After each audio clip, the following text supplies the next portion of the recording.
con el tema pastoreo de alfalfa, nuevas ideas para optimizar producción y persistencia. Germán es compañero mío de INTA, él pertenece a la institución desde el año 1999. En el 2005 obtuvo su maestría en la Universidad Nacional de Mar del Plata y en el 2012 obtuvo su doctorado en la Universidad de Múnich, en Alemania. En la actualidad también es docente de la Facultad de Ciencias Agrarias de la Universidad Nacional de Mar del Plata, en la cátedra de forrajes, en el grado, y en posgrado da ecofisiología de pasturas. En la actualidad Germán tiene alumnos de maestría y doctorado a cargo, lidera un proyecto nacional en la institución y tiene cerca de 100 trabajos publicados. Un poco tu resumen, Germán, aparte es amigo desde hace tiempo. Así que bueno, Germán, te dejo para que comience tu disertación. Por lo general siempre la costumbre es que la persona exponga y después en el chat, todos los que estén interesados en hacerle preguntas a Germán, lo escribe ahí, yo después de terminar la presentación de Germán las leo y si hay alguna duda pueden abrir los micrófonos. ¿Les parece? ¿Sí? Bueno, El que calla otorga. Germán, son todos dale. tuyos. Bueno, muchas gracias por la invitación a conversar de este tema, para dar el seminario, para intercambiar. eh, y voy a apagar el video para... A veces hay bajones en la calidad del servicio acá donde estoy viviendo. Este, la, la charla eh, tiene que ver con el tema, bueno, que dice ahí, ¿no? Pastoreo de alfalfa y nuevas ideas para optimizar la producción y persistencia, o cosas nuevas que han ido encontrando en estos últimos años en lo que es el manejo de alfalfa en pastoreo, sobre todo, ¿no? Ya van a ir viendo que yo doy la charla acá, pero los trabajos van saliendo son míos, digamos, sino que son de un grupo de gente que de un modo u otro se fue interesando por el tema y fue armando grupos de trabajo en pos de ir entendiendo una problemática. No sé por qué no pasa la presentación. A ver, ahí está. Bueno, alfalfa ya todo el mundo sabe, es una forrajera, si no la más, es una de las de mayor relevancia a nivel mundial. Y en Argentina una especie que mayormente se utiliza como forrajera, pero dedicada a lo que es la confección de reserva, salvo en Argentina. Es uno de los pocos países que hace uso de esta especie en pastoreo a gran escala. No quiere decir que en otros países no se use para pastoreo. En Argentina se usa mayormente en pastoreo, mientras que quizás en el resto del mundo, o en gran parte del mundo, se lo utiliza como un cultivo especializado para lo que es la confección de reservas. Los números oficiales dicen que en Argentina hay 1,5 millones de hectáreas, hay gente que dice que hay más, el doble probablemente, pero bueno, los números oficiales dicen que hay 1,5 millones de hectáreas y que el grueso de las pasturas de alfalfa se reparten en 3 provincias, en Córdoba, Santa Fe y Buenos Aires, que están entre los paralelos 38 y 28 aproximadamente, 29 de alfalfa. Se la siembra mayormente como cultivos o praderas puras, monoespecíficas de alfalfa en la provincia de Córdoba, en Santa Fe, y en la provincia de Buenos Aires se la suele sembrar mayormente como en pasturas mezclas o mixtas, consociadas con gramíneas del tipo Festuca arundinacea, que es Festuca alta, ¿no? Dactylis glomerata, que sería el pastobillo. Bueno, y también para ubicarlos un poco en las condiciones climáticas o ambientales, donde los suelos donde se utiliza alfalfa son generalmente suelos buenos, suelos de elevada aptitud, con niveles de fósforo, Gray, por encima de los 10, 15 ppm, y con niveles de materia orgánica bastante adecuados, pHs al menos 6 para arriba. esa región donde se siembra mucho alfalfa, en general tiene un balance hídrico positivo, ¿sí? Acá los números, el color celeste indica que las lluvias son similares o superiores a la demanda de evapotranspiración de manera grosera, ¿no? Hay momentos del año en donde hay déficit, obviamente, pero así, mirado anualmente, y para que tengan una idea de cómo es el clima en cuanto a términos de agua, es bastante benigno. En la medida, obviamente es más benigno en la medida que nos vamos del oeste hacia el este. Acá marco 3 localidades, por ahí las voy a ir mencionando porque algunos experimentos se hicieron en ellas. Acá tenemos a Rafaela, que está en el centro de Santa Fe, hay una cuenca lechera muy importante, General Villegas, en la zona donde se hicieron muchos de los experimentos que voy a mencionar, y Balcarce, que es donde trabajo yo, y también hay algunos experimentos realizados. La temperatura media diaria de esa región, en gris está lo que es la curva de temperatura a lo largo del año para Rafaela, que era la localidad que estaba acá arriba, y para Balcarce, que es la que está abajo. Fíjense que el invierno es muy benigno en Rafaela, tenemos en los 12, 13 grados, la temperatura base para el crecimiento de alfalfa está, según los autores, entre 0 y 5, o sea que tenemos en esta región, en la región norte, tenemos muy buenas condiciones para el crecimiento en otoño-invierno incluso, y en la zona sur, que les mostraba recién, bueno, el crecimiento está frenado básicamente en esta parte del año, porque hay poca temperatura, y básicamente por la temperatura, que está entre los 8 y 7 grados en promedio. Pero, como verán, es un clima templado, húmedo, ¿no?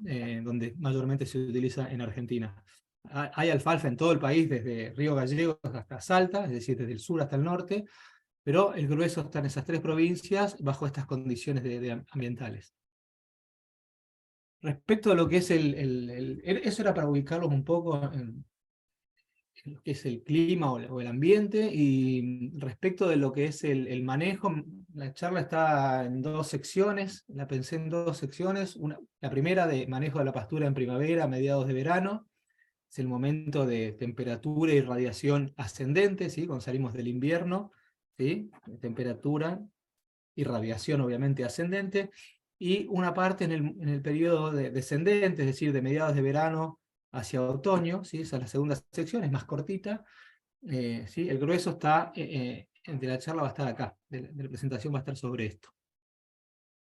¿Y por qué decimos nuevas ideas o nuevas recomendaciones? ¿Qué veníamos recomendando para manejar el pastoreo de alfalfa? Como tips o como así, puntos a tener en cuenta para decidir cuándo pastorear. En alfalfa se pastorea, al menos acá en Argentina, mayormente bajo sistemas rotativos de pastoreo. Calculo que todos están familiarizados con eso, pero son sistemas en donde los animales ingresan a una parcela y están entre 1 día a 7 días adentro de la parcela, luego pasan a otra parcela y así van dando la vuelta.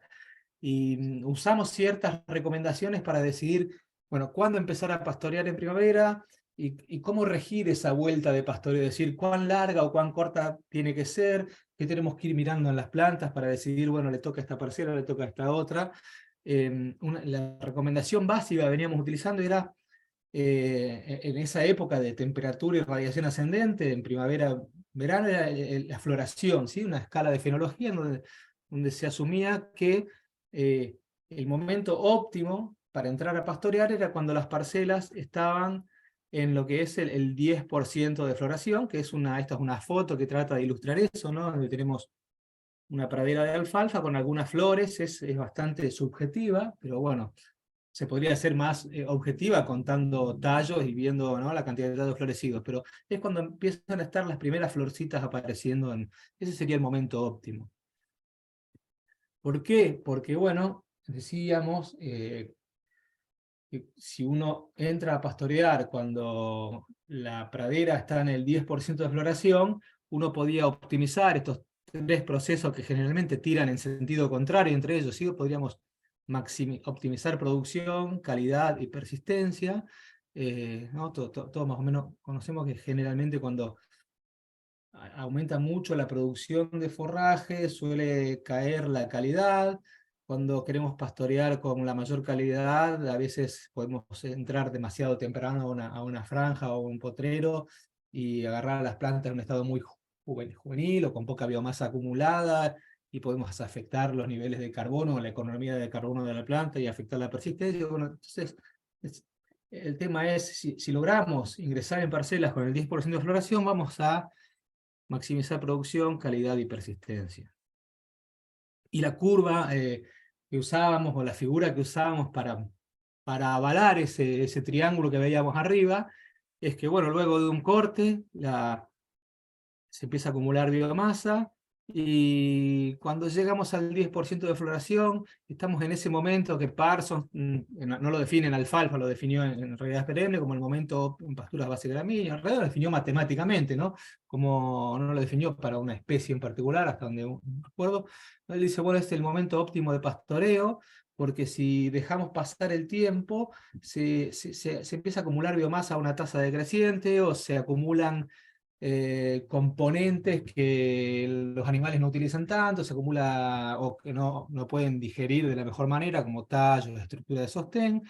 A su vez, en ese momento, si bien la calidad no es la máxima, porque la calidad máxima la tenemos al inicio del rebrote, todavía los ensayos que muestran que la digestibilidad no se ha caído fuertemente, y que la capacidad de consumir forrajes conservados en ese momento, o parcelas que están en el 10% de floración, tampoco se cae tanto la capacidad de consumo de los animales.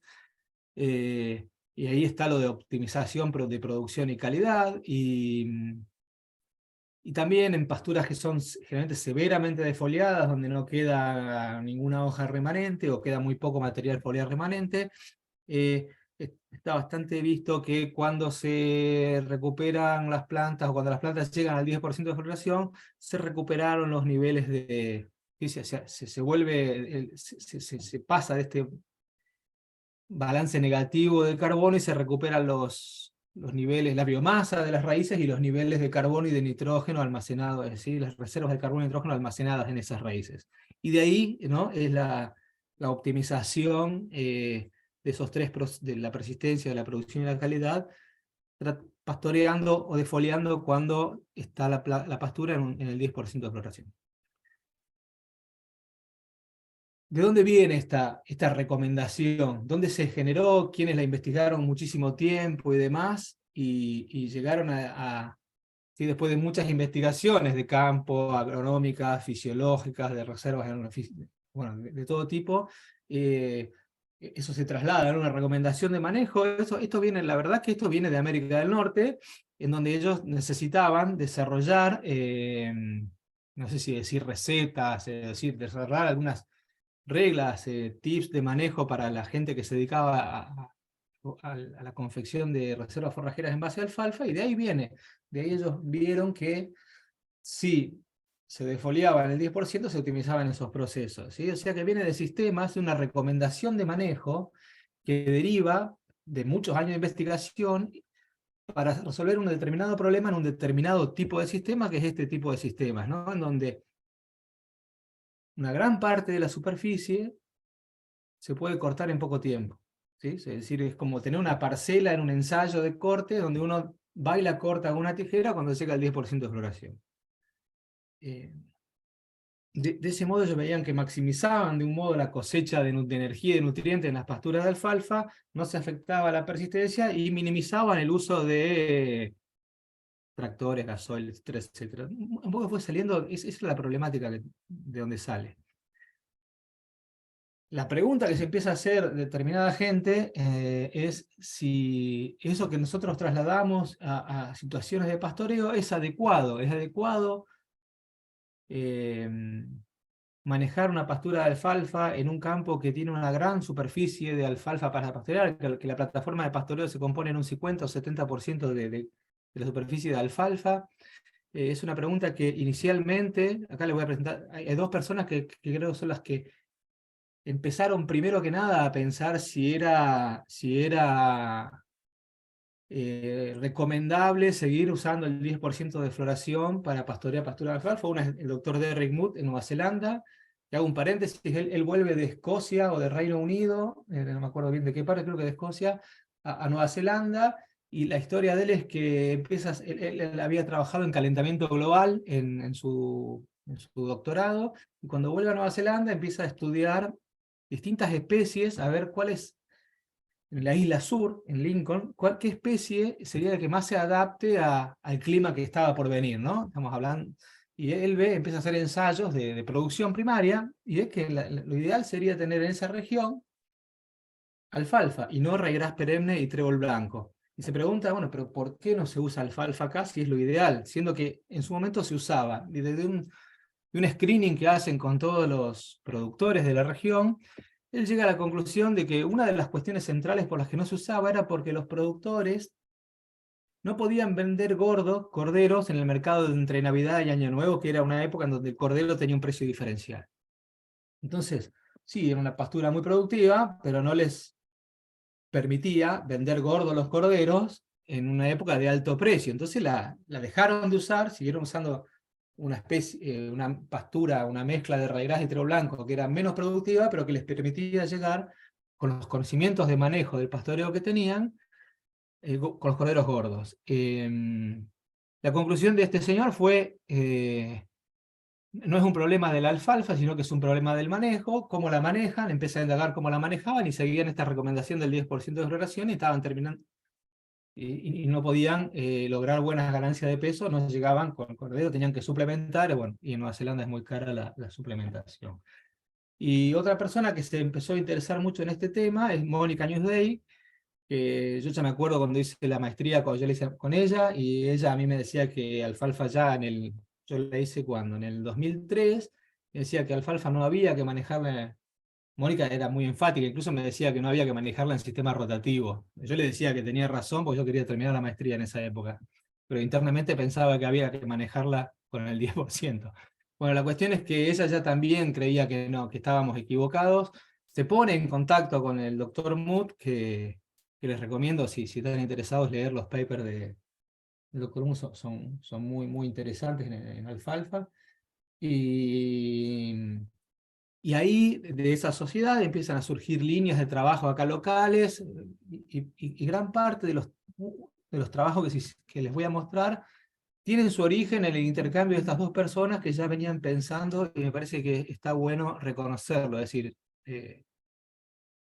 ellos dos fueron los que me parece más impulsaron esto que vamos a ver ahora. Bueno, ¿qué pasa? ¿Qué se ve mucho en Argentina, en esa región que les marcaba? Se ve mucho esta imagen en septiembre, por ejemplo, en el norte de esa región, en la zona de Santa Fe de Córdoba, y en octubre, si quieren, en la zona de la provincia de Buenos Aires. Se ve una gran tabla, una gran superficie con alfalfa, que está esperando ser pastoreada o que está siendo todavía muy lentamente pastoreada, con los animales yendo en pequeñas parcelas, ¿sí? Dando la vuelta larga de pastoreo, porque todavía no llegó al 10% de floración. ¿Y qué termina pasando en gran parte de no digo en todas, pero en gran parte de nuestros alfalfares, en nuestra primavera? Termina pasando esto, ¿sí? Los animales empiezan a decir, vamos por detrás de la alfalfa, y terminamos pastoreando muchas veces. Se ven animales en pasturas que nosotros les llamamos pasadas o de mala calidad, donde hay mucho tallo, mucha flor y demás, donde hay muchos desperdicios, donde los animales dejan de comer, están en la parcela dando vueltas y dejan de comer porque no se quieren comer estos tallos. Y esto genera grandes pérdidas, no solo en productividad, sino en utilización, en productividad primaria, sino en utilización, ¿no? En producción secundaria, como vamos a ver ahora. Pero esto ocurre mucho. ¿Por qué nos pasa eso? Y me gustaría repasar ahora por qué nos pasa eso desde un punto de vista un poco más de ecofisiología, y por qué siempre nos pasa, por qué siempre nos va a pasar eso si esperamos entrar a pastorear tarde el 10% o el botón floral, que todavía no está visible la flor. Y me gustaría que lo analicemos o que lo miremos con esta fórmula que nos explica la tasa de crecimiento, que es, se compone, ¿no? La tasa de crecimiento es una resultante de la radiación solar que llega, fotosintéticamente activa, de cuánto de radiación es interceptada por esa pastura, ¿sí? Por ejemplo, acá, si miramos la foto de nuevo, en esta pastura estamos interceptando el 100% de la radiación. Todos los rayos de sol que llegan este día son capturados por estas hojas, ¿no? esa radiación capturada luego es convertida por el proceso de fotosíntesis y restándole la respiración, ¿no? en carbohidratos, y esos carbohidratos son particionados a órganos aéreos y subterráneos y demás, ¿no? En este caso se particiona a órganos aéreos porque estamos hablando de la tasa de crecimiento aéreo, ¿no? Entonces este crecimiento lo vamos a explicar y lo vamos a analizar en nuestra primavera en la región pampeana a través de esta forma. Lo que sucede en primavera es que, ¿no? Como en casi todas las primaveras, es que con cada día, salvo que estemos en el Ecuador, ¿no? Con cada día que pasa, los días son más largos, cada día llega más radiación, incide más radiación, y este número cada día que pasa se hace más grande. Como este número se hace más grande, este número también, hay más crecimiento, entonces este número también se hace más grande, y se va dando un incremento muy fuerte de lo que es la radiación capturada día a día. La eficiencia de conversión está directamente relacionada a la temperatura. Como la temperatura va aumentando de primavera hacia verano, la eficiencia de conversión de la radiación en carbohidratos, en biomasa total, también va aumentando. Entonces no solamente tenemos esta parte de la ecuación de radiación capturada que aumenta día a día, sino que aumenta también día a día la eficiencia de uso o de conversión de la radiación en carbohidratos, ¿sí? En la fijación de carbono. Y es como, ¿no? Como se va viendo, es como eso que los economistas o los inversores llaman de interés compuesto, que cada día que pasa, si uno invierte algo, eso lo deja, le genera intereses, y uno vuelve a invertir el capital inicial más los intereses, o incluso le agrega un poco más de plata, va generando eso de interés compuesto y va aumentando el resultado de la inversión. Bueno, algo parecido sucede con el crecimiento, ¿sí? Como esto aumenta, esto también aumenta. Como la tasa de crecimiento aéreo aumenta la intercepción de la radiación, y al otro día encima hay más radiación, y al otro día hay más temperatura. Disculpen que me pongo como enfático, pero es para marcar el porqué sucede esto que vemos acá. Tiene una explicación, digamos. Aparte, como veíamos antes, en la región tenemos disponibilidad de agua, generalmente. ¿Y qué pasa con la partición? Bueno, porque está bien, capturamos mucha radiación, la convertimos de manera cada vez más eficiente. Fíjense que en primavera, ¿sí? Sobre todo al inicio, los valores de partición a raíces son muy bajos, o sea que todo lo que, gran parte, no todo, gran parte de los carbohidratos que se generan y demás, son particionados a órganos aéreos. ¿Ven? Acá en primavera, si hacemos un promedio entre octubre y enero, tenemos un 15, un 20% de partición a raíces, es decir, que un 80% de los carbohidratos o de la biomasa generada termina en órganos aéreos, ¿sí? Luego la partición va aumentando hacia órganos subterráneos, como todos sabemos, y es más alta a órganos subterráneos en todo lo que es el verano y el otoño, ¿sí? Eso explica lo que veíamos en la foto antes, de que si demoramos mucho y esperamos ese 10%, para entrar a pastorear y demás, nos va a pasar eso. Entonces lo que empezamos a decir últimamente es que sistemas que tienen mucha superficie para pastorear de alfalfa deberían olvidarse de ese 10% de floración o de esa regla que uno mismo fue recomendando en un último tiempo para lo que es el manejo del pastoreo. Es decir, deberíamos empezar a darle la derecha a lo que pensaban y fueron demostrando los trabajos de Derrick Mood y lo que opinaba también Mónica, de que no es lo más adecuado para el manejo del pastoreo.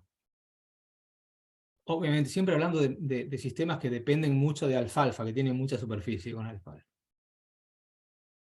Y entonces, ¿qué hacemos? ¿Cómo cambiamos el enfoque? ¿Qué le decimos a los productores o a los asesores que están en el medio, ¿no? Bueno, no olvidémonos del 10%, no usemos botón floral tampoco, no usemos fenología, ahora vamos a ir viendo por qué. Y es como que tenemos que hacer todo lo opuesto, ¿no? Empezar antes a pastorear, ir dando la vuelta más rápido. Y bueno, ¿y cómo nos podemos guiar? ¿Cómo me puedo guiar para saber si voy bien, si voy mal? Y de trabajos que les voy a mostrar ahora, lo que son trabajos que fuimos probando cosas y demás, lo que fue mostrándose con mucha consistencia es que altura debería ser, es un buen candidato, es un buen parámetro para mirar y para monitorear cuando uno controla el pastoreo de alfalfa. Doctor, una pregunta. Buenas tardes. Sí. Buenas tardes, ¿cómo le va? Buenas tardes. Muy buena la Sí, explicación. Le habla aquí el doctor Alfredo Vera de aquí de Venezuela. muy bien. Y gracias por la invitación que nos hace y nos hizo llegar y pude hacer contacto contigo. Y bueno, acá nos estamos organizando acá en Venezuela. Y hay una pregunta, doctor, que es con respecto al verano. Usted habló ahí del verano, ¿sí? Ahorita comienza el fenómeno del niño allá en Argentina, pues ya comenzó aquí en Venezuela también. No sé si afectará también la parte del follaje y la parte de la sequía fuerte allá en Argentina. Saludos y gracias, doctor. Bueno, sí, de nada. Eh,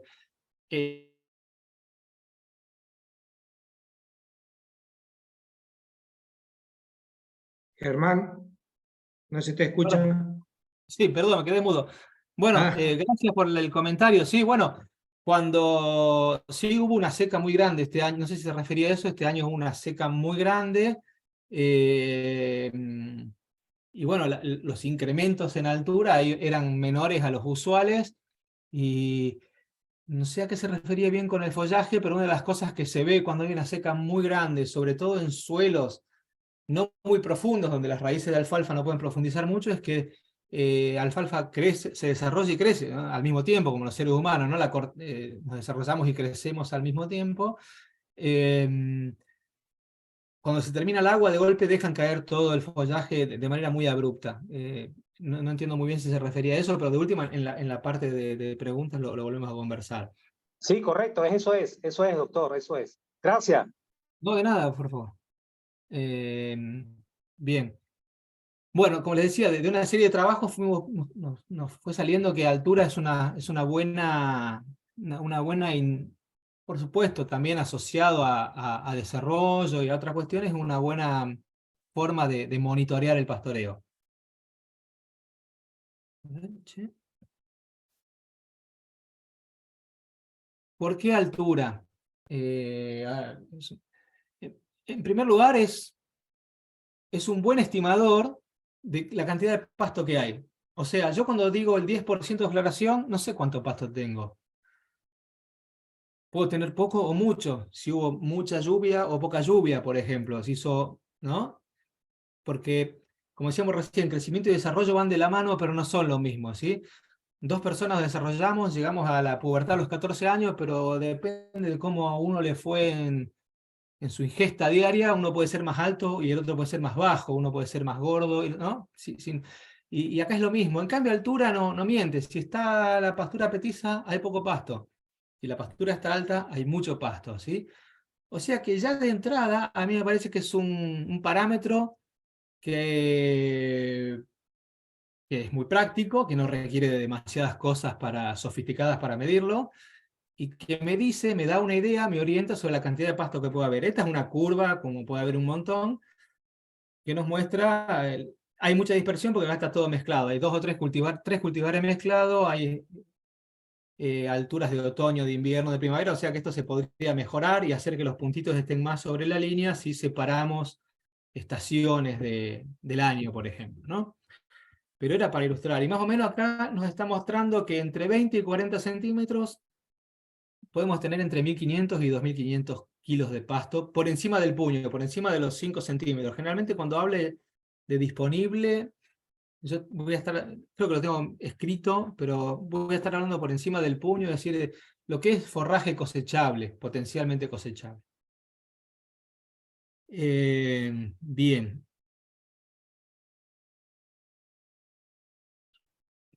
Tiene una buena relación con la calidad. Acá no está altura, acá está biomasa, pero obviamente si nos atenemos a la figura anterior, a medida que hay más biomasa, hay más altura, ¿no? Y fíjense, de nuevo le marco estos 2.000, 2.500 por encima por debajo de esos números de 2 toneladas, 2 toneladas y media de pasto por encima de los 5 centímetros de materia seca, ¿no?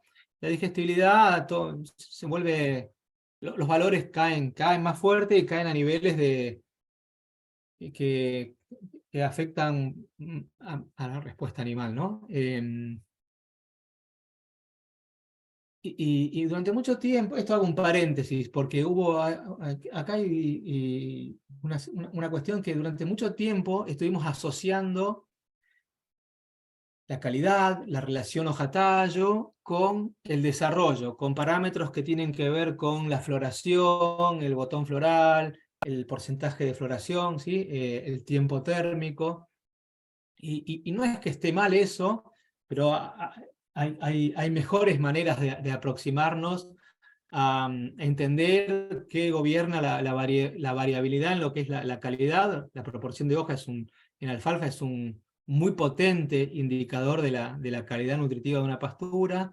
Y sí, obviamente en la medida que acá lo que tienen graficado, perdón, es en el eje de las X es el tiempo térmico en el que fue cortada una pastura, y en el eje de las Y es la proporción de hoja, es decir, cuánto de toda la biomasa cosechada, qué proporción es hoja y qué proporción es tallo, ¿no? Y en la medida que hay más proporción de hoja, hay más calidad nutritiva.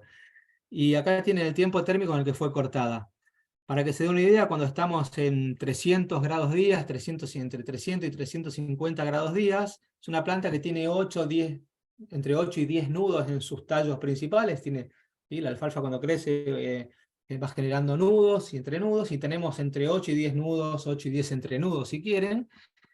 Y cuando estamos en entre 500 y 600 grados días, estamos en lo que se conoce como el 10% de floración. Y obviamente en la medida que la pastura tiene más desarrollo, ¿sí? Un rebrote es más largo, ¿sí? Un rebrote tiene más flores, tiene menos calidad nutritiva, tiene menor proporción de hojas, ¿sí? O sea que a mayor desarrollo hay menor calidad. Eso no ha cambiado, no es que no es así, pero a igual desarrollo hay muchísima variabilidad, ¿sí? Nosotros podemos tener una pastura que está en el 10% de floración con un 40% de hojas, o una pastura que está en el 10% de floración con un 60% de hojas. O sea que, entonces, la fenología, en este caso, el 10% de floración, no es un buen predictor de la biomasa disponible, como charlábamos hace un rato, y tampoco de la calidad que tiene la biomasa disponible. Entonces, es como que no nos dice mucho, ni nos orienta mucho en lo que puede pasar, es decir, en lo que es la biomasa, bueno, ¿cuántos animales puedo poner? Y en lo que es la calidad, ¿cuánto puedo ganar con eso? De peso, ¿qué respuesta animal puedo tener? Y esa variabilidad les explican el crecimiento. Esta, por ejemplo, esta que tiene el 10% de floración y tiene un 30% de hoja, es una pastura muy alta, con mucha biomasa. Y esta que tiene un 60% de hoja es una pastura menos alta, con menos biomasa, porque a lo mejor creció menos, porque hay un poco de déficit. Cada puntito es un cultivar distinto, ¿sí? Los blancos son cultivares grupo 9, son de esos que crecen en invierno. Los grises son cultivares de latencia intermedia, es un cultivar grupo 6, pero podría ser un 7 o un 5, que crecen menos en otoño e invierno, los días se van acortando y como son originarios de zonas muy frías, tienden a dormirse en esa época del año. Por más que haga calorcito, ellos tienden a crecer poco, ¿sí?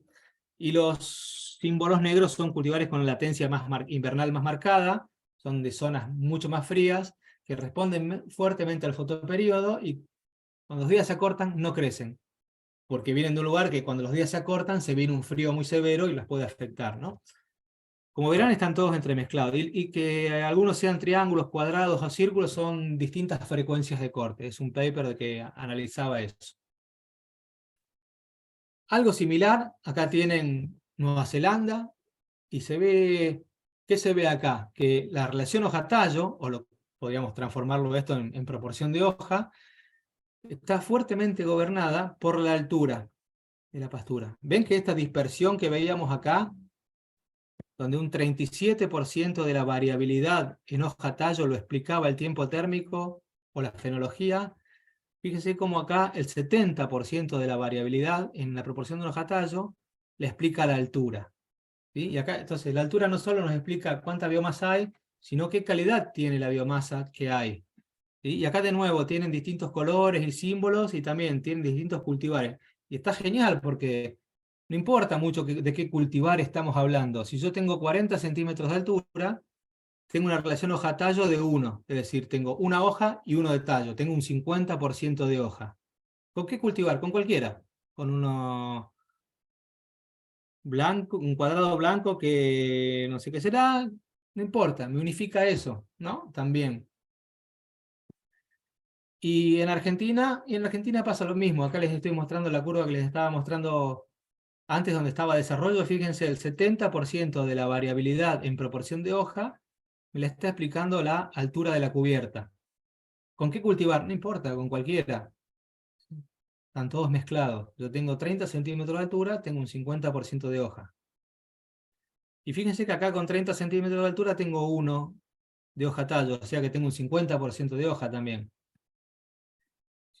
Si esas dos figuras las ponemos en una sola, fíjense que es muy parecido, ¿no?, lo que se ve en un lugar y en otro. O sea que la proporción de hoja depende fuertemente y puede ser explicado fuertemente por la altura. Y todas las variaciones que se ven, que observamos en muchos trabajos cuando nos muestran una tabla con diferencias en proporción de hoja, variaciones entre genotipos, variaciones entre desarrollo, están explicadas porque hubo variaciones en crecimiento. ¿Sí? Cuando hay un genotipo que es muy folioso, que tiene una proporción de hoja muy alta, seguramente es el que menos rindió en producción de forraje. ¿Por qué nos importa tanto esto de la proporción de hoja? Y porque la calidad nutritiva está muy relacionada con la respuesta animal. Acá hay una curva que simplemente lo que muestra es la proporción de hoja que tenían parcelas donde estaban pastoreando animales y la ganancia diaria de esos novillos. Esta línea es un periodo donde hubo estrés térmico, hacía mucho calor, y esta regresión, esta línea es para un periodo donde no había estrés térmico, ¿sí? En ambos casos está muy relacionada, y este salto de esta línea de abajo hacia arriba es básicamente consumo animal, ¿no? No había estrés térmico, los animales no comían. Mayormente. Bueno. Ahora, después de todo esto, le voy a mostrar los trabajos y los resultados que obtuvimos en los trabajos donde fue saliendo esto y nos fuimos convenciendo cada vez más que altura es un muy buen estimador, que tenemos que empezar a usar altura y dejar de usar fenología. Este es un trabajo que se hizo Anita Villegas. Esta tesis se armó de muchas conversaciones entre Mónica Newsday, que les contaba antes, y Derrick Mood. ¿Sí? Había mucho interés en probar esto a una escala de campo importante. Había una persona que está, Cecilia todavía, es decir, tenía que hacer su tesis de maestría, y bueno, se decidió hacer un experimento en el INTA de Villegas, que se los mostré antes, en donde mostraba Argentina, está al noroeste de la provincia de Buenos Aires. Y bueno, se acuerda hacer esa tesis. Yo estaba trabajando con Mónica en ese momento, a Newsday en Balcarce. Mónica lamentablemente sufre una enfermedad y yo seguí, y bueno, yo seguí con la tesis con Cecilia. Pero la generó Mónica y Derrick Mood. Ellos fueron los artífices de este trabajo.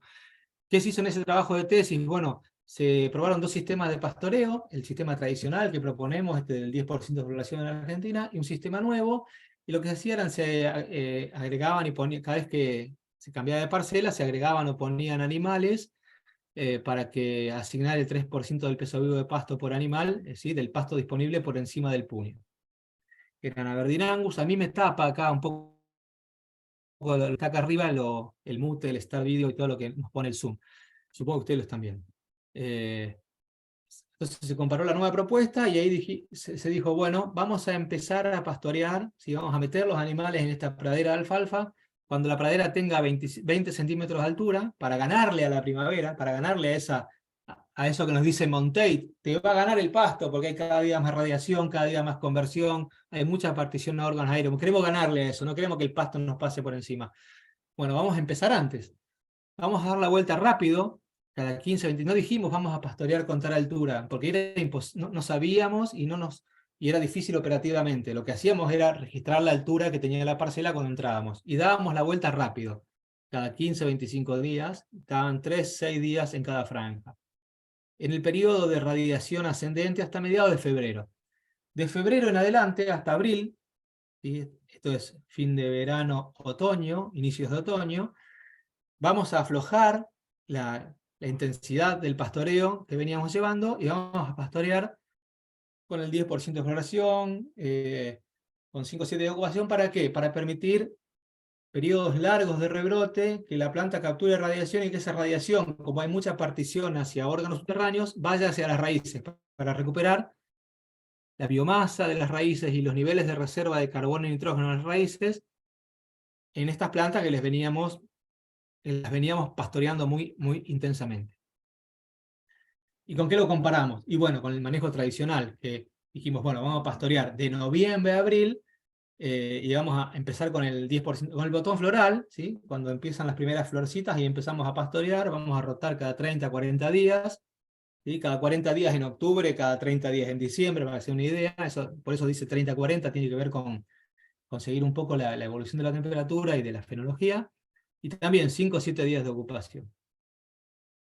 ¿Cuáles fueron los resultados? Acá les muestro cómo era la vuelta de pastoreo, ¿no? Esta es la nueva propuesta, este se hizo durante 2 años, fíjense, empezamos dando la vuelta cada 24, 25 días, este fue el primer año, y después cuando viene el otoño, vamos llegando a febrero, se iguala con el otro sistema, y este daba la vuelta cada 30 días, y en el segundo año, esta es la figura.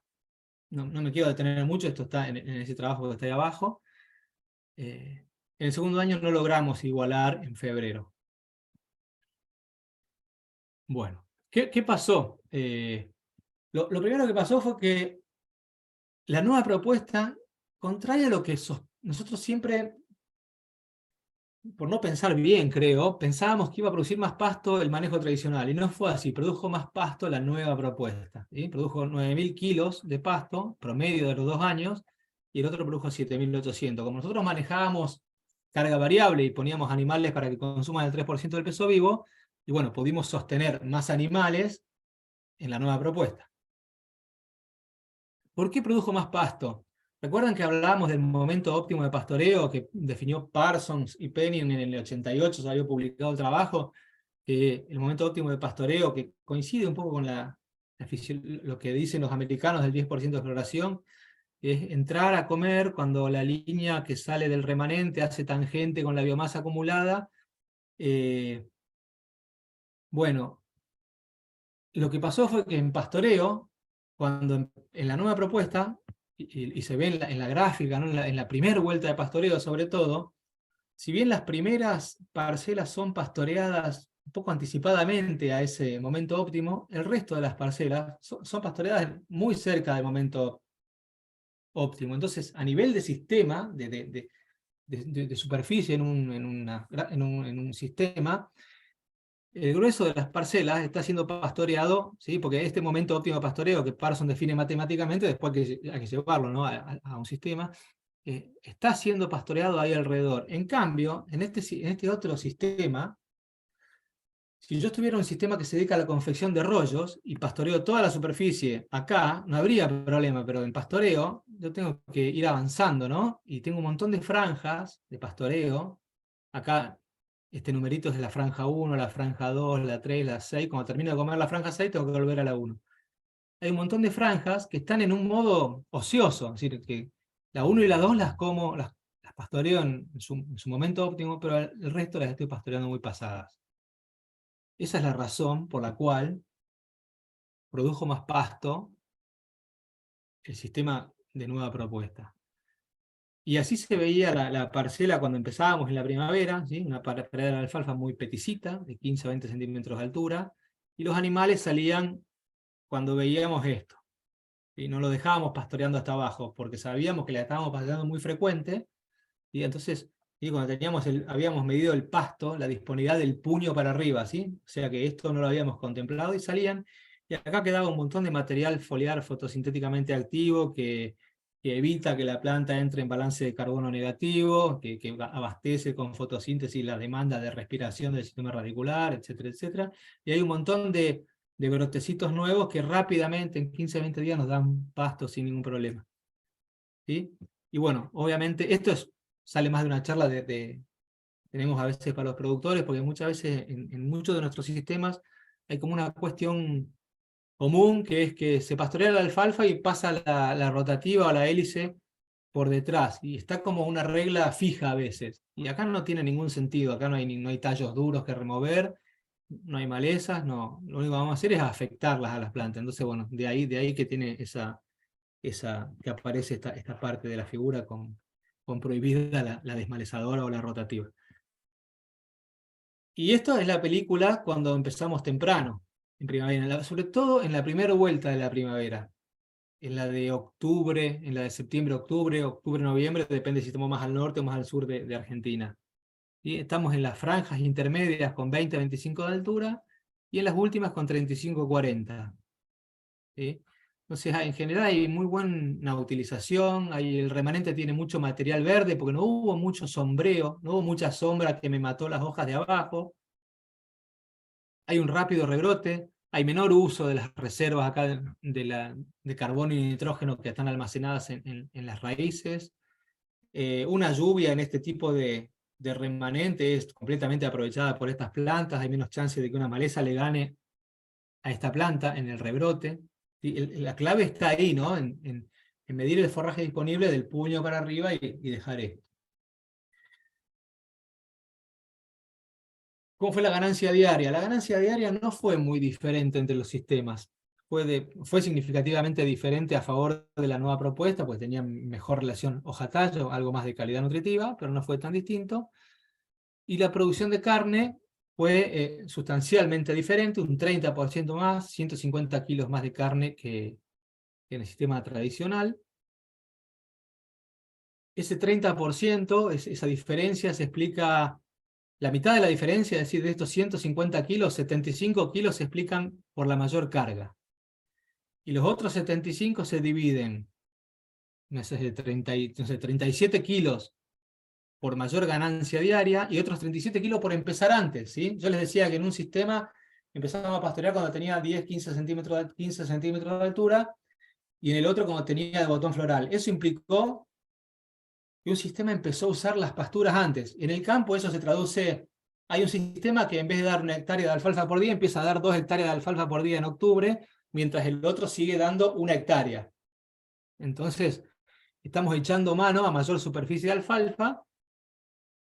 No sé, en un sistema eso se puede leer de diversas maneras. Se libera superficie, se libera suplementación, etcétera, etcétera. Bueno, una parte importante de esta diferencia, ¿sí? un 25% de esa diferencia la explica empezar a usar antes el recurso.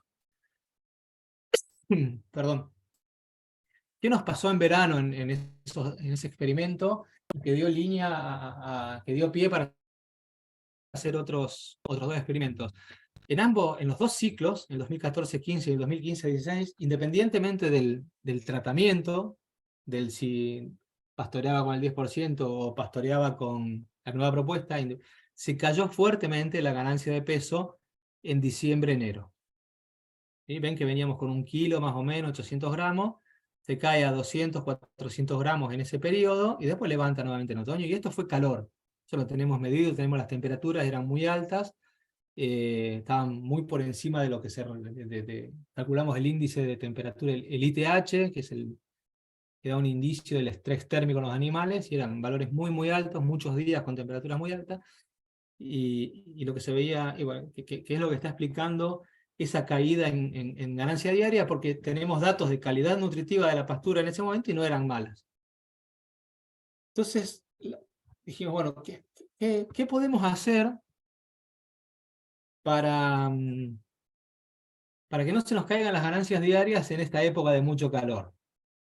Sin cambiar la raza, es decir, son animales británicos, y sin poner sombra, no porque sin cambiar la raza, porque los rodeos argentinos son mayormente británicos, en esa región donde se usa alfalfa, y sin poner sombra, no porque estemos en contra de la sombra o de un sistema silvopastoril y nada de eso, sino porque la mayoría de nuestros sistemas hoy no tienen sombra, es lo que tienen hoy. Entonces queríamos dar una solución, encontrar rápido, ver si se podía mejorar eso, ¿sí?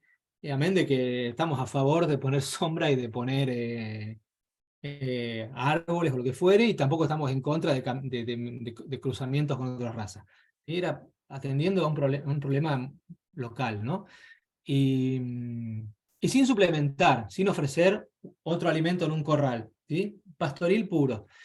Entonces surgió una discusión en el grupo que estábamos trabajando, gente de INTA Villegas, Daniel Méndez, que ya lo conocen, Cecilia Sardiña, que ya había terminado de dar su maestría, y estaba yo en Balcarce, en ese grupo de trabajo.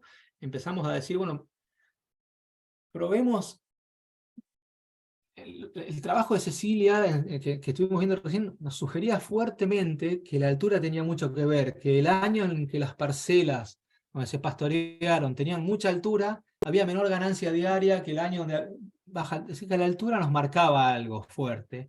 Entonces dijimos, vamos a hacer un experimento en donde vamos a ofrecer algo más de pasto por animal, ya no el 3% del peso vivo, sino el 4% del peso vivo, ¿sí? Más pasto por animal por encima del puño, midiendo el pasto por encima del puño. Lo vamos a hacer lo siguiente, un experimento en donde cada 14 días van a entrar los animales a 2 hectáreas. ¿Sí? Va a dar la vuelta muy rápido, cada 14 días los animales vuelven a la pastura. Estos son valores promedio de esos experimentos, son dos años que se hicieron. En promedio, los animales se encontraban con 2 hectáreas que tenían 1.100 kilos de pasto por encima del puño y 30 a 35 centímetros de altura desde el ras del suelo hasta las hojitas que están más arriba. La alternativa, los animales daban vueltas más lerdas cada 28 días, ¿sí? Y se encontraban con 1 hectárea que tenía 55, 57 centímetros de altura disponible y más forraje disponible. Y acá se les asignaba, ¿sí?, el 4% del peso vivo acá, y el 4%, es decir, se les permitía seleccionar en los 2 lugares. ¿Sí? Una selección bastante fuerte porque los remanentes generalmente en este sistema en los 2 eran de la mitad. ¿Sí? Se pastoreaba básicamente el primer horizonte, quedaban 15 centímetros acá de remanente, aproximadamente, entre 12 y 17, según las mediciones que había, y acá quedaban 25 centímetros de remanente. ¿Sí? Se pastoreaba el primer horizonte. Y esto es lo que nos dio en esos 2 experimentos, que están publicados a nivel de resumen todavía en el Congreso de Argentina de Producción Animal, en el 2021 y el 2022. Se publicaron estos años, se hicieron en el 2020 y el 2021, se hicieron en pandemia, la verdad que Daniel Méndez y Cecilia hicieron un trabajo muy bueno y con condiciones muy desfavorables. ¿Cuál fue el resultado global de esos 2 años? Pudo sostener más carga, donde los animales daban la vuelta cada 28 días, donde había una pastura más alta, o sea, 1 hectárea, con mayor altura y mayor biomasa disponible, ¿sí? Un poco más de carga, el 9%, respecto del que daba la vuelta muy rápido. Sin embargo, a pesar de que en los 2 sistemas se les permitió seleccionar, y en este sistema seleccionaron lo mejor, la respuesta individual fue mucho más alta, ¿sí? Ven que la diferencia en respuesta individual es mucho más alta que la respuesta en carga. Acá la carga es bastante parecida y la respuesta individual es mucho más diferente, ¿no? Acá hay casi 1 kilo por día y acá hay 750 gramos por día. En consecuencia, la producción de carne fue casi igual, pero fue en realidad un 14% superior en el sistema que daba la vuelta rápido y pastoreaba pasturas más bajas y dejaba más remanentes, ¿sí? Se asignaba más pasto por animal. Entonces, ¿qué podemos decir de esta parte de la charla? Es que para lo que es primavera-verano no conviene esperar el 10% de floración. Hay una penalización muy fuerte en producción de carne, del 30% menos. Conviene usar altura, que es clave la primera vuelta de pastoreo, ¿sí? Empezar con pasturas peticitas para agarrar a las últimas con 40 centímetros, no mucho más. Que si uno quisiera monitorear la plataforma de pastoreo, debería estar viendo que siempre entra en primavera-verano con pasturas que tienen entre 25 y 40 centímetros de altura, que tienen, por decirlo, si se mide biomasa, entre 1.500 y 2.500 kilos por encima del puño, y dejar un remanente de 5 o 7 centímetros. Esto es muy local, para nuestras regiones implica dar la vuelta cada 15 o 25 días, es decir, pensando en que un productor va a atacar la primavera-verano y dice, bueno, pero ¿cada cuánto doy la vuelta? ¿Cómo armo las parcelas? Y armá parcelas o prepárate para dar la vuelta cada 25 días en noviembre, 15 días en diciembre, más o menos así. Tiene que ver con eso. Y cuando hace mucho calor, no se soluciona dando pasturas más altas, sino que hay que seguir con ese tipo de pasturas de 25 o 40 centímetros, pero habría que dar más pasto por animal. Asignar más pasto, ¿sí? Permitir que el animal seleccione, pero no en pasturas altas, en pasturas de 25 o 40. Para hacer más grandes, sacar animales a un corral, o lo que fuere, ¿sí? Si queremos mantener buenas ganancias diarias y buena producción de carne. ¿Qué pasó en esos ensayos que les mostraba de Villegas con las raíces y las plantas por metro cuadrado? ¿Sí? Fíjense que terminados esos ensayos, no vimos diferencias en el número de plantas por metro cuadrado, ni tampoco grandes diferencias en la biomasa perenne, que es la biomasa de las raíces hasta el metro, y la corona. No vimos grandes diferencias, o todas están, esa biomasa perenne, que es la corona de la alfalfa y el primer metro de raíz, está arriba de 3 toneladas, que es un número como que la bibliografía acepta como un buen saludable, si quieren decir, por decirlo de algún modo, ¿sí? O sea que reducir la frecuencia a partir de febrero-marzo es importante porque no afectó el stand de plantas ni la biomasa de raíces y corona, pero antes hay que ser frecuente porque no tiene sentido, ¿sí? No hubo cambios en densidad de plantas ni biomasa de raíces y corona. Entonces ese es otro motivo más de para qué esperar el 10% en primavera-verano. Bueno, acá está Balcarce. Ahora vamos a entrar un poco a la segunda parte, que es la de descanso de otoño, ¿sí? Es como que está bastante aceptado, al menos en Argentina, que las praderas de alfalfa en otoño tienen que ser pastoreadas menos frecuentemente, ¿sí? Hay que alargar el intervalo entre pastoreos para que se recuperen las raíces. El experimento de Villegas un poco mostraba eso, ¿no? Donde alargamos el pastoreo y en otoño lo pusimos al nivel del sistema tradicional y las raíces no se modificaron, la densidad de planta no se modificó. En el sudeste, Villegas está acá. Hace mucho más calor, tiene un clima térmico mejor en términos de radiación incidente en otoño. Nos preguntamos acá en Balcarce, ¿el descanso en otoño en Balcarce es necesario? ¿Nos afecta la persistencia y la biomasa? ¿Cuándo debemos empezar a aflojar con el pastoreo? Entonces hicimos un experimento, es una tesis de maestría que todavía está en escritura, digamos. Acá está detallado un poco cómo es Balcarce y se comparó hasta la pandemia, hasta inicio de 2020. Se compararon 2 cultivares, 4 bloques, se sembró en abril. Esta es la temperatura de julio media, ¿sí? 8 grados, y en enero de 21. Este es el experimento. Lo que hacíamos era, esto ya no es en pastoreo, sino en esquema de corte. Cortábamos cada 25 días acá y cada 20 días acá. Así contábamos nudos, en realidad contábamos cada vez que las plantitas tenían 8 nudos. Y este se llama descanso largo porque empieza a descansar en febrero. En febrero aflojamos totalmente la frecuencia de corte y la cortábamos en vez de cada 25 días, cada 40 o 60. 40 acá al inicio de otoño, 60 más cerca del invierno. Otro tratamiento era igual que este, pero se empezaba el 21 de marzo. Y cuando empieza el otoño empezamos a reducir la frecuencia de pastoreo. El tercer tratamiento es lo que la mayoría hace, que es la pastorea severamente o frecuentemente, y recién en abril, cuando vienen las primeras heladas en la región, empiezan a aflojar y alargan los intervalos. Y después teníamos un tratamiento que lo queríamos hacer para ver qué pasaba, no es que los productores lo hagan, nadie, ¿sí? Que nunca descansa, que siempre se corta cada 20-25 días. Simplemente para ver qué pasaba con las plantas. Esta es una imagen, una foto del experimento, donde hay, bueno, acá hay un cultivar, que es un grupo 10, que es un poco más alto. Fíjense que es un poquito más alto esto, que es un grupo 6. Y acá hay parcelas que están en descanso, mientras otras están siendo defoliadas. Este podría ser el descanso largo, no me acuerdo de cuándo es la foto. Y esta todavía no le tocó entrar en descanso y por eso está siendo defoliada. ¿Qué pasó en estos 2 años? Bueno, en el primer año se produjeron desde el inicio, o sea, acá está la producción de forraje previo a la imposición de los tratamientos, que los tratamientos, se recuerden, se empiezan a imponer en febrero.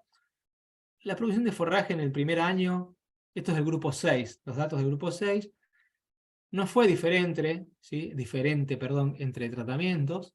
Se produjeron 24 o 25 toneladas de materia seca, cualquiera haya sido el descanso, y acá lo que tienen es la tasa de crecimiento. ¿Sí? Fíjense que están todos entremezclados.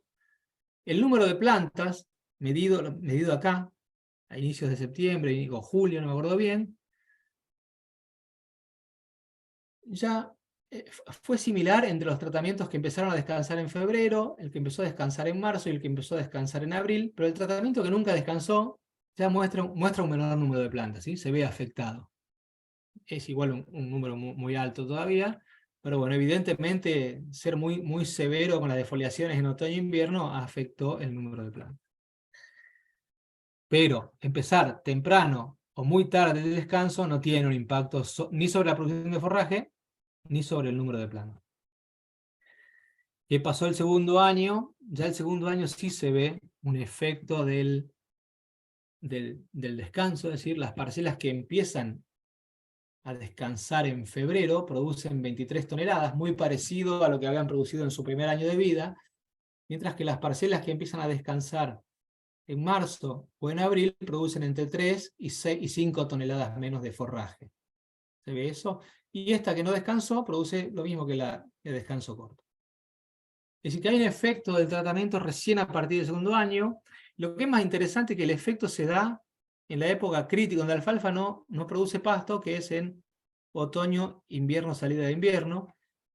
Fíjense, esta de sin descanso es la curva típica que estamos, o esta de descanso corto, los redondeles blancos. Estas son las curvas típicas que estamos acostumbrados a ver en Balcarce. Pero claro, nunca le habíamos dado un descanso en febrero o en marzo. Fíjense las parcelas que descansaron en febrero, que fueron relajadas en su frecuencia de pastoreo en febrero, están creciendo en otoño entre 40 y en invierno, este es el 14 de julio, y en agosto entre 40 y 50 kilos por hectárea por día. Si a mí me lo cuentan, la verdad no lo hubiese creído. Este crecimiento no es radiación que hay en esta época del año, sino que es el uso de las reservas de carbono y nitrógeno que esa planta acumuló en esos descansos largos de febrero y marzo. ¿Sí? Es como radiación que se guardó en la raíz y que se utiliza en la forma de carbohidratos, ¿no? Y de compuestos nitrogenados, y se utiliza acá en pleno invierno y salido de invierno. Esta es una foto de un rebrote creo que de julio o de agosto, creo. Esto acá que están viendo, acá saqué plantas para ver raíces. Esto acá que están viendo acá tiene los mismos días de rebrote que esto acá. No es que esto tiene 5 días de rebrote y esto tiene 40, no. Todo esto tiene 40 días de rebrote. ¿Sí? Así se ve un rebrote de una parcela que descansó en febrero y otra que no descansó en febrero, que descansó en abril. Y en abril descansó, pero no, acá no hay más, no es que no hay muy poca radiación incidente, y por más que haya mucha partición de carbohidratos a raíces en abril, es mucho de poco, porque no se fija, porque no hay radiación. Es decir, es como que si yo tuviera 10 monedas y a una persona le doy 9, y otra persona tiene 1000 monedas y le da el 10%, le da 100. Yo le di el 90% de lo que tengo, pero son 9. El otro que tiene 1000, le da el 10%, le da 100. ¿Sí? Eso es lo que pasa acá. Acá la partición en febrero, la partición a raíces es menor, pero es poco de mucho que se intercepta y se fija. Y fíjense, esto es increíble, ¿no? Estos son los 50 kilos que veía. Esto acá son estos 50 kilos versus estos 10 kilos, ¿sí? Esa es la diferencia. Eso que se ve acá, ¿sí? Que acá por ahí dice, pero no dice tanto, es esto. Es tener esto o no tener eso en invierno en el campo. Bueno, esta es una foto igual. ¿Qué pasó con las raíces? Ya termino. ¿Qué pasó con las raíces y la corona de estas plantas en julio del 2019? Comenzar tarde el descanso redujo fuertemente la biomasa perenne de raíz y corona. Fíjense, estas son las raíces en julio, ¿sí? De nuevo, acá, de las plantas que le dimos empezamos a pastorear menos frecuentemente en febrero, teníamos 6 toneladas por hectárea, 6.000 kilos de materia seca por hectárea, mientras que en el resto teníamos entre 2.500 y 3.800 kilos. ¿Qué pasó con las plantas? Descansar o empezar tal de descanso no es un problema. Fíjense que el que empieza a fin de marzo o el que empieza a fin de abril no se afecta a la persistencia, ¿sí? Solo se afectó en esto, pero esto sinceramente nadie lo haría. Esto lo hicimos nosotros para un experimento, ¿sí? O sea que si yo como productor estoy interesado en no hacer el descanso y seguir dando parcelas grandes, dar la vuelta rápida en pastura de alfalfa hasta abril, inicios de mayo, lo único que voy a tener son plantas menos vigorosas, porque voy a tener 200 plantas, pero esas 200 plantas son 4.000 kilos de raíces, o sea que son plantas menos vigorosas. y acá tengo 200 plantas con 6.000 kilos de raíz. Ese es el único impacto. Es decir, comenzar tarde el descanso no afecta al número de plantas, pero son plantas con menor tamaño de raíz y corona. Tienen menos reservas de carbono, tienen menos plata en el Banco Central como reserva. Tienen cualquier contingencia, una maleza que anda dando vuelta, un mal pastoreo en día de lluvia. Es una planta que está un poco más débil, ¿sí? Pero si manejamos bien, no permitimos que entre malezas, tenemos cuidado en abastecer con nutrientes, a esas pasturas, no va a haber problema de persistencia, ¿sí? Pero están ahí, más susceptibles, pero igual están por arriba de los 3.000, ¿sí? Bueno, para terminar, creo que se me hizo muy largo, les pido disculpas, creo que podemos ir concluyendo de no esperar el 10% de floración, ya lo dije antes, empezar a ganarle a la primavera, empezar a pastorear frecuente, antes de que sean muy altas las plantas, dejar de usar fenología y usemos altura, que es un indicador fácil, práctico, simple, y nos dice mucho, nos dice cuánto pasto hay y qué calidad tiene. Y al menos para el sudeste de Buenos Aires, si yo quiero más pasto en otoño e invierno, y probablemente más persistencia, digo probablemente más persistencia porque en los ensayos no hay malezas, pero en el campo o a nivel de productor las malezas son un problema, los niveles de fertilizante, de fertilidad de suelos a veces no son los mejores, y a veces se pastorea en condiciones que no habría que pastorear. Yo diría que comenzar el descanso en febrero o marzo sería recomendable.